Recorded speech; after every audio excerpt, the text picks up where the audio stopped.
మనకి ప్రత్యేక హోదా రాలేదు. ఈ 10 సంవత్సరాలలో పట్టుమని కనీసం ఒక 10 కొత్త పరిశ్రమలు కూడా రాలేదు. దాంతో మన బిడ్డలకు ఉద్యోగాలు రాలేదు. పోనీ వ్యవసాయం బాగుందా అంటే అప్పు లేని రైతు మన రాష్ట్రంలో లేడు. మనకు రాజధాని లేదు, మనకు ఒక మెట్రో లేదు, కనీసం మనకు బడ్జెట్ కూడా లేదు. చంద్రబాబు గారి సూపర్ 6 అమలు అవుతుందో లేదో కూడా తెలియని పరిస్థితి. ఇది ఈరోజున్న వాస్తవాలు. కానీ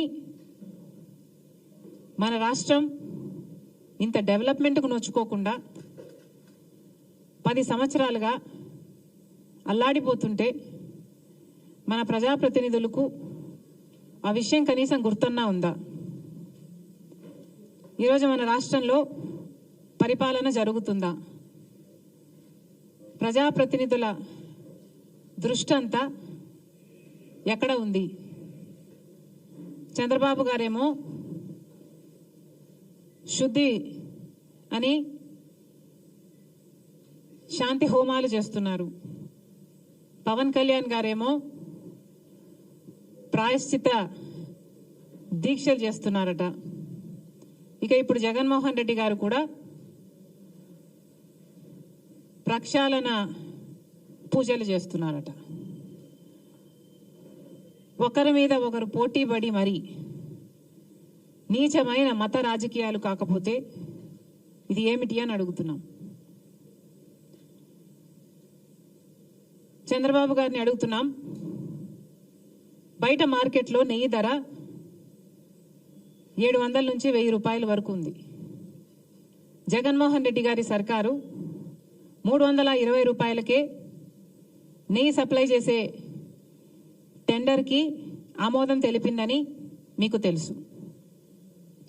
నెయ్యి కల్తీ అయిందని, లడ్డూలకు వాడే నెయ్యిలో beef టాలో, Pig fat, fish oil ఉన్నాయని నేషనల్ డైరీ డెవలప్మెంట్ బోర్డు ఇచ్చిన రిపోర్టు మీకు తెలుసు.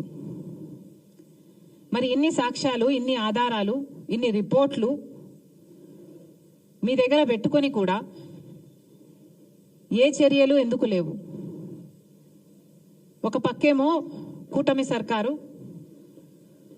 ప్రక్షాళన దీక్షలు చేస్తున్నారు, ఇంకో పక్కేమో ఇప్పుడు జగన్మోహన్ రెడ్డి గారు ఆయన ప్రాయశ్చిత దీక్షలట, ఈయన ప్రక్షాళన పూజలట. జగన్మోహన్ రెడ్డి గారి సర్కారు లడ్డూలలో కల్తీ నెయ్యి వాడితే కూటమి సర్కారు అదే లడ్డూలలో మత రాజకీయాలు కలుపుతుంది. ఇద్దరికి ఏమిటి తేడా? ఇంకో పక్కేమో బీజేపీకి చెందిన కేంద్ర మంత్రులే ఈ లడ్డూల వ్యవహారం మీద మాట్లాడుతూ ఇది హిందూ మతం అంతం చేయడానికి కుట్ర అని మాట్లాడుతున్నారు. ఇది హిందూ మతంపై దాడి అని మాట్లాడుతున్నారు. ఇక్కడ మన పవన్ కళ్యాణ్ గారేమో క్రిస్టియన్లు, ముస్లింలు చర్చుల మీద, మసీదుల మీద ఇదే జరిగితే వాళ్ళు ఊరుకుంటారా? మేము ఎందుకు సహించాలి అన్నట్లు మాట్లాడుతున్నారు.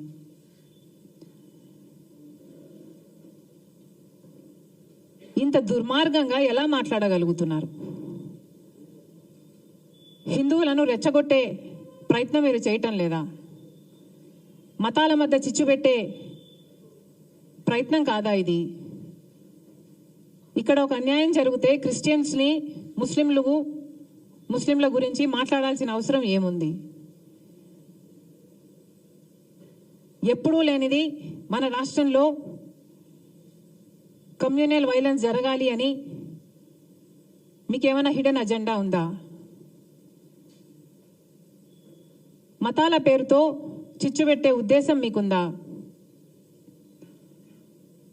ఒక మతాన్ని అవమానించాలి, ఇంకో మతాన్ని రెచ్చగొట్టాలి. ఇదే బీజేపీ చేసిన రాజకీయం.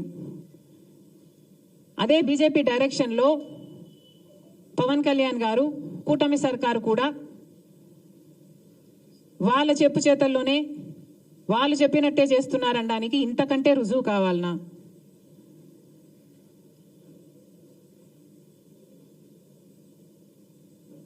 అసలు ఆంధ్ర రాష్ట్రంలో ఎప్పుడూ కమ్యూనల్ వైలెన్స్ లేవు. అలాంటిది మీ పొలిటికల్ మైలేజ్ కోసం, పొలిటికల్గా మీరు లబ్ధి పొందడం కోసం ఇది కావాలనే రెచ్చగొట్టే వ్యాఖ్యలు చేస్తున్నారా అని అనిపిస్తుంది. ఇది భావ్యం కాదు. రెస్పాన్సిబుల్ పొజిషన్స్ లో ఉన్న వాళ్ళు రెస్పాన్సిబుల్ గా మాట్లాడాల్సిన అవసరం కూడా ఉంది.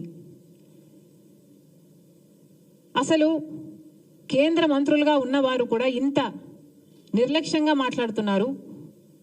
అసలు మోడీ గారిని అడుగుతున్నాం, మోడీ గారు మీరు గత నవంబర్లో అనుకుంటా వారు మొన్నెప్పుడో తిరుపతికి రావడం జరిగింది.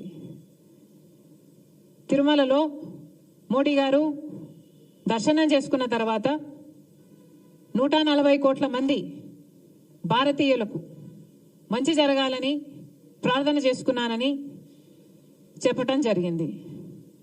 అయ్యా మోడీ గారు, మరి అదే తిరుమలలో 140 కోట్ల మంది సెంటిమెంట్లు దెబ్బతినే విధంగా ఒక కాంట్రవర్సీ బయటకు వస్తే మరి మోడీ గారు ఏం చేస్తున్నారు?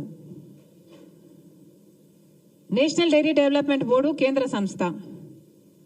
ఆ బోర్డు ఇచ్చిన రిపోర్టు ప్రకారమే చనిపోయిన జంతువుల కొవ్వు ప్రసాదంలో కలిపారు అని వాళ్ళు ఇచ్చిన రిపోర్టే చెప్తుంటే మరి మోడీ గారు కనీసం స్పందన కూడా ఎందుకు లేదు? మీరు చెప్పినట్టే 140 కోట్ల మంది భారతీయులకు సంబంధించిన అంశం. మరి అలాంటప్పుడు కనీసం ఒక సిబిఐ ఎంక్వైరీ వేయాలని మోడీ గారికి ఎందుకు తోచలేదు? 2 నెలల కిందనే నేషనల్ డైరీ డెవలప్మెంట్ బోర్డు చేతుల్లో ఒక రిపోర్ట్ వస్తే 2 నెలలుగా ఏమీ చేయలేదు. ఒక సిబిఐ ఎంక్వైరీ వేయడానికి మోడీ గారికి ఎంతసేపు పడుతుంది? మరి ఎందుకు చేయలేదు? నిజంగానే హిందూ మతం మీద కుట్రే జరుగుతుంటే మరి సిబిఐ దర్యాప్తులో అది తేలేది కదా? మరి సిబిఐ దర్యాప్తులో హిందూ మతం మీద కుట్ర జరిగితే అది దేశద్రోహం కదా? మరి అలాంటప్పుడు ఇంత సీరియస్ ఇష్యూ ఉన్నప్పుడు మోడీ గారు సిబిఐ ఎంక్వైరీ ఎందుకు వేయటం లేదు? చంద్రబాబు గారు కూడా సమాధానం చెప్పాలి. 2 నెలలుగా మీకు తెలుసు, 2 నెలలుగా ఆ రిపోర్టు మీ చేతిలో పెట్టుకొని ఏం చేస్తున్నారు? మీ 100 రోజులు పూర్తి చేసుకున్న సందర్భంలో మీరు అది బయట పెట్టారు అంటే ఏమనుకోవాలి? మీరు సూపర్ 6 అమలు చేయలేదు కాబట్టి ప్రజల దృష్టిని మళ్లించడానికే ఒక హిడెన్ అజెండాతో ఇది ఆ రోజు బయట పెట్టారని స్పష్టంగా అర్థమైపోవటం లేదా? చంద్రబాబు గారు సమాధానం చెప్పాలి. 2 నెలల కిందే మీకు తెలిస్తే మరి ప్రజలకు ఎందుకు చెప్పలేదు? ఎందుకు సిట్టు అప్పుడే ఎందుకు వేయలేదు? ఇప్పుడు చంద్రబాబు గారు సిట్టు వేస్తున్నారు. ఈ సిట్టేదో 2 నెలల ముందే వేస్తుండొచ్చు కదా? ఇంత రచ్చ జరిగాక ఇప్పుడు సిట్టు వేశారు చంద్రబాబు గారు. అప్పుడే సిట్టు వేసునుంటే ఇంత రచ్చ జరిగాక ఇప్పుడు సిబిఐ ఎంక్వైరీ వేస్తుండొచ్చు కదా? మరి ఏం సమాధానం చెప్తారో చంద్రబాబు గారు చెప్పాలి.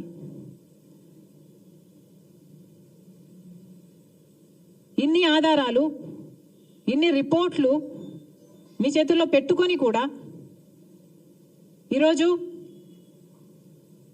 ఒకవైపు తెలుగుదేశం పార్టీ అయినా, పవన్ కళ్యాణ్ గారైనా, బీజేపీ అయినా, జగన్మోహన్ రెడ్డి గారైనా అందరూ కలిసి నీచమైన మత రాజకీయాలు చేస్తున్నారు. మొన్నెక్కడో ఒక రాముల వారి రథం తగలబెట్టారని విన్నాం. వీళ్ళు చేస్తున్న ఈ క్రియలకు, వీళ్ళు మాట్లాడుతున్న మాటలకు ఇవి ఎక్కడికి దారి తీస్తాయి అన్న స్పృహ లేకుండా, అన్న ఇంగితమన్నా లేకుండా రెస్పాన్సిబుల్ పొజిషన్స్లో ఉన్న వాళ్ళు మాట్లాడాల్సిన మాటలేనా ఇవి? మళ్ళీ చెప్తున్నాం, లడ్డూ కల్తీ జరిగిన విషయంలో మతోన్మాద చర్యలు అవసరం లేదు, సవాళ్ళు ప్రతి సవాళ్ళు కూడా అవసరం లేదు, దీక్షలు ప్రమాణాలు అంతకంటే అవసరం లేదు. ఇక్కడ కావాల్సిందల్లా నిజం, ప్రజలకు నిజం తెలియాలి. ఈ తప్పు ఎవరు చేశారు, పెద్ద చేపలా చిన్న చేపలా, ప్రజలకు నిజం తెలియాలి, చర్యలు తీసుకోవాలి. మళ్ళీ ఈ తప్పు జరగకుండా జాగ్రత్త పడాలి. అది మానేసి ఇలా నీచమైన మత రాజకీయాలు చేయడం చాలా దుర్మార్గం. మేము దీనికి వ్యతిరేకం. కాంగ్రెస్ పార్టీ ఒక సెక్యులర్ పార్టీ, కాంగ్రెస్ పార్టీ రాజ్యాంగాన్ని గౌరవించే పార్టీ, కాంగ్రెస్ పార్టీ అన్ని మతాలని గౌరవిస్తుంది, అన్ని కులాలను గౌరవిస్తుంది, అన్ని భాషలను అన్ని ప్రాంతాలను గౌరవించే పార్టీ కాంగ్రెస్ పార్టీ. మా నాయకుడు రాహుల్ గాంధీ గారు సోదర భావం కోసం, ప్రేమను పెంచడం కోసం కన్యాకుమారి నుంచి కశ్మీర్ వరకు 1000 కిలోమీటర్లు పాదయాత్ర చేసిన వాడు మా నాయకుడు. Humbly submit this. కాబట్టి ఇంత నీచమైన రాజకీయాలు చేయడం మేము తట్టుకోలేకపోతున్నాం. కానీ ఎన్నిసార్లు అడిగినా అటు మోడీ గారు కానీ ఇటు చంద్రబాబు గారు కానీ సిబిఐ ఎంక్వైరీ వేయటం లేదు. కాబట్టి మేము కాంగ్రెస్ పార్టీ ఈరోజు సుప్రీంకోర్టు చీఫ్ జస్టిస్ గారికి ఒక లేఖ రాయడం జరిగింది. ఈ లేఖ ద్వారా సిబిఐ ఎంక్వైరీ జరగాలి అని,